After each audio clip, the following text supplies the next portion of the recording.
Pangit lang sa PUBG is movement. Hindi ko naman siya matatawag na pangit kasi Maybe guys, it sa was. I think it totoong was my buhay teammate naman I talaga, heard. ganyan lang talaga ang kaya natin gawin ng movement eh. Hindi ka naman talaga makapag-slide yan sa totoong buhay. Di ba? Actually, hindi siya pangit. Guys, you cannot be shooting at Okay. something unless there's a guy there. Right? Yan lang naman talaga ang kaya natin moving sa totoong These dudes are giving me buhay. little mini heart attacks when I'm out in the open. More on This time, realistic lang I'm going all masyado the way yung up. PUBG, guys. Holy chat!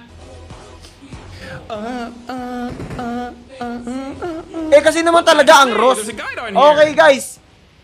I Guys, see how it ang is. He Ross. just waited until I left his team or left my Nakapag-slide team. yan pa kayo sa Ross? You know, so he could get an Hindi easier naman, fight. di ba? I understand it, chat. I understand it now. Where is he? Realistic pero nalipad. Ayun, hindi ko Oh, alam. Bro. Ayun, hindi ko alam, pre. Kasi siguro kasi baka mula Winverse Ravenna, alam niyo naman,